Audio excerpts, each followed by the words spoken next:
Halo teman-teman, perkenalkan namaku Alia Dwi Junianti. Saya dari Prodi PGSD dengan NIM 2302101039. Di sini saya akan menjelaskan materi tentang ekosistem. Simak baik-baik ya. Di sini, apakah kalian sudah mengetahui apa yang dimaksud dengan ekosistem? Ekosistem adalah sistem lingkungan hidup yang terbentuk dari hubungan timbal balik antara makhluk hidup, komponen biotik, dengan lingkungan tempat mereka tinggal, komponen abiotik. Komponen-komponen dalam ekosistem, komponen biotik. Komponen biotik merupakan komponen yang terdiri atas makhluk hidup, misalnya hewan, tumbuhan, dan manusia. Komponen abiotik. Komponen abiotik adalah komponen yang terdiri atas benda-benda tidak hidup, misalnya air, batu, pasir, udara, cahaya matahari, dan tanah. Satuan makhluk hidup dalam ekosistem. Ekosistem tersusun dari individu, populasi, dan komunitas.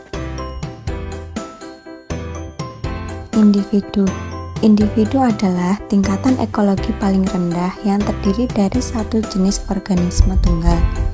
Tempat hidup individu disebut habitat. Misalnya, seekor sapi, seekor burung, seekor kambing, seekor harimau, sebatang pohon kelapa, seorang manusia. Populasi adalah keseluruhan kelompok individu yang memiliki karakteristik yang sama dan hidup di tempat yang sama pada waktu yang sama. Misalnya, populasi semut di sebuah kebun, populasi kupu-kupu di sebuah taman, dan populasi belalang di sebuah padang rumput.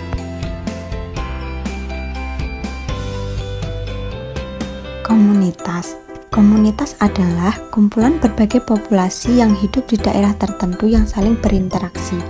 Misalnya, komunitas sungai terdapat komunitas ikan, komunitas ular, komunitas ganggang, dan lainnya. Contoh lainnya seperti komunitas terumbu karang, komunitas gurun. Jenis-jenis ekosistem. Berdasarkan proses terbentuknya, ekosistem dibedakan menjadi dua, yaitu ekosistem alami dan ekosistem buatan. Ekosistem alami. Ekosistem alami merupakan ekosistem yang terbentuk secara alami tanpa adanya campur tangan manusia.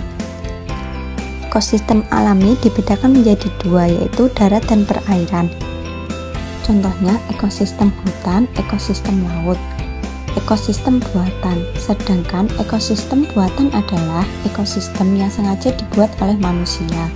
Contohnya ekosistem sawah, kolam, dan kebun. Selanjutnya, kita akan membahas interaksi antar makhluk hidup. Kompetisi adalah persaingan dua makhluk hidup. Contohnya pada gambar, seperti zebra dan kerbau sedang memperebutkan mencari makanan. Predasi adalah interaksi di mana salah satu makhluk hidup memakan makhluk hidup lainnya. Contohnya terdapat pada gambar. Simbiosis mutualisme. Simbiosis mutualisme adalah interaksi yang saling menguntungkan. Contohnya interaksi bunga dan lebah. Bunga untung karena dibantu penyerbukannya, sedangkan lebah untung mendapatkan madu dari bunga. Simbiosis parasitisme. Simbiosis parasitisme adalah interaksi yang merugikan salah satu pihak, sedangkan pihak lainnya diuntungkan. Contohnya, tumbuhan benalu yang nempel di pohon mangga. Benalu untung karena mendapatkan makanan dari pohon. Sebaliknya, pohon mangga rugi karena makanan diambil benalu. Simbiosis komensalisme. Simbiosis komensalisme adalah interaksi yang menguntungkan satu pihak, sedangkan pihak lain tidak diuntungkan atau dirugikan.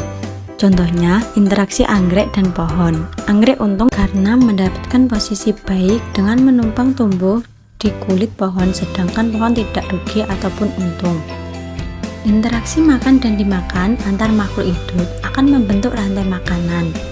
Apakah kalian sudah mengetahui apa sih rantai makanan itu?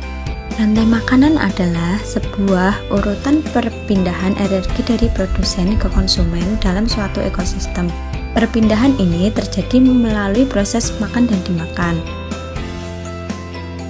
Aku kasih contoh satu rantai makanan berikut ya. Rumput adalah produsen karena membuat makanan sendiri melalui fotosintesis. Rumput dimakan oleh belalang. Belalang adalah konsumen satu atau primer. Belalang dimakan oleh katak. Katak adalah konsumen 2 atau sekunder. Katak dimakan oleh ular. Ular adalah konsumen 3 atau tersier.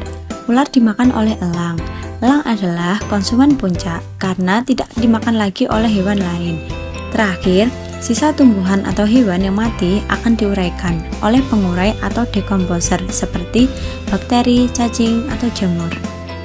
Kesimpulan dari ekosistem. Ekosistem adalah sistem yang sangat penting bagi kehidupan di bumi. Oleh karena itu, kita harus menjaga kelestarian ekosistem dengan berbagai cara.